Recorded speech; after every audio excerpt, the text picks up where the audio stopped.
Welcome to the Handyguys podcast, where we work together on that honey-do list. Here are the Handyguys, Brian and Paul. Okay, Brian, you built an entertainment center in your refinished basement, and you've never been satisfied with the lighting in your basement, have No, you? I haven't. Where I set up the big screen TV and the couches and all that, I was getting glare. So I had recessed cans. I also had a light over a ping pong table. And all of those, when I'm sitting watching a movie, if I had the lights on, I'd get like a hot spot on the screen. And it was just really annoying. So what was your solution? The solution, I thought, would be to put up some wall sconces, right? Some lighting that would be on the walls so that it would be not, reflecting off the screen from where Right. I was sitting in the viewing position. Way back when we were talking about finishing basements, one of our commenters on one of our blog posts suggested, don't put the lighting in until you kind of have everything set up. Move it around into different locations. Do you remember that? Yeah, not a bad suggestion. Right. So I didn't do that. I didn't have the opportunity. Not easy to do either. No, because I did drywall, ceilings, and all of that. So it would have been a tricky proposition in my case. But now here I am, everything's finished, and I'm adding more lighting. So where did you find your light fixtures? So, what I did is I Googled, I looked around, I talked to different vendor contacts that we have, different manufacturers of lighting, different suppliers, and I was looking for home theater lighting. But I didn't start out my search looking for home theater lighting. I was looking for sconces. Uh-huh. I wanted something low profile. It didn't need to be huge. It didn't need to have, 500 watts of light. It just needed to be enough light to light up the room while you're watching a movie so you could get up and go upstairs and get some popcorn or whatever. So I came across Rejuvenation lighting. And Rejuvenation, they do reproduction lighting of historic lighting fixtures or lighting fixtures found in old houses.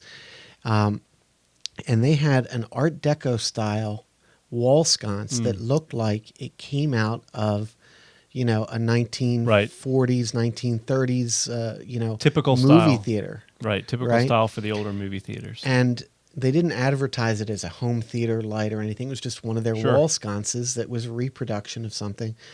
And I thought that was going to look really cool for a home theater, but also it had the requirements of being a wall sconce.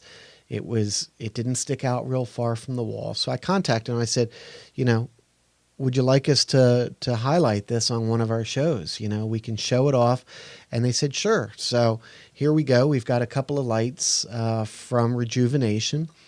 And this video that we're going to show you here shows some of the steps of installing it. Obviously, we've got to run the wires and all that. We cut the hole, put the wires in, install the fixture. You can see that all. And So see here's how it looks. so here's a basic light install. This would apply to any light, but now specifically we're using it for these Rejuvenation lights. So you get to see it right now. Okay, I've got my hole cut.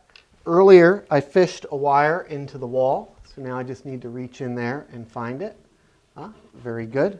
There it is. And I'm going to bring it into the back of the box.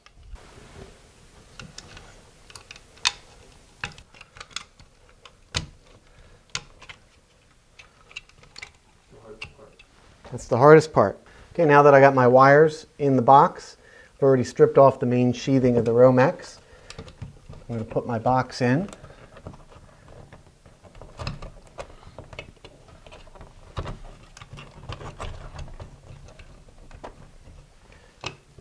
Instead of tightening the screws up with my screwdriver on the remodel box, I'm going to use my impact driver.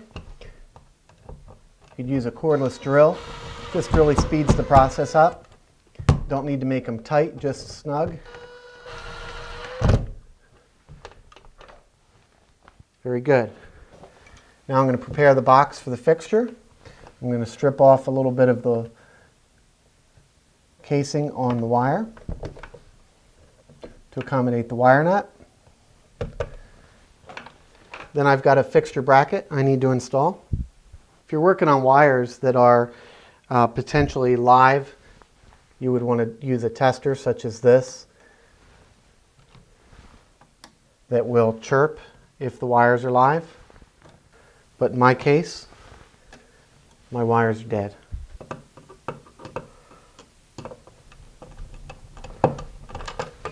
Get my fixture bracket installed.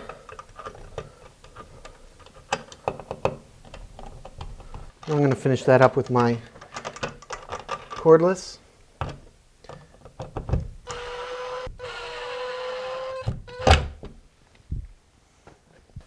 This fixture just uses a center stud, and I've just got a hot and a neutral wire.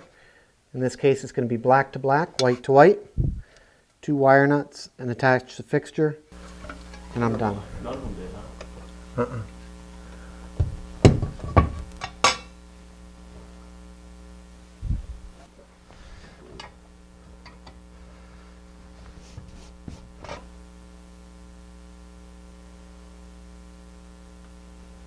Okay, Brian, now that you have all those sconces installed and they look great, has it made the difference that you were looking for?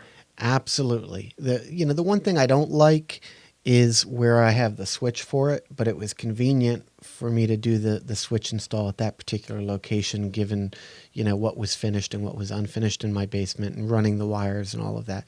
And we'll do more shows in the future on fishing wires and how to do all of that. But other than that, it's great. There's no glare on the TV screens. I put them on a dimmer, right? So I noticed that. You can have just enough light to see to get out of the basement. Yet it's not interfering with the movie. It's great. Cool. Well, if you want more information, where should our listeners go? Rejuvenation.com. And you're going to put the link here on the bottom of the video. Check out this link. It'll also be, that link right there. And it'll also be on the website, handyguyspodcast.com. Yeah. So go to our website, and we'll put the link right there. Click on it, and you can check out Rejuvenation. So thanks for listening and watching. Yeah, thanks. Bye.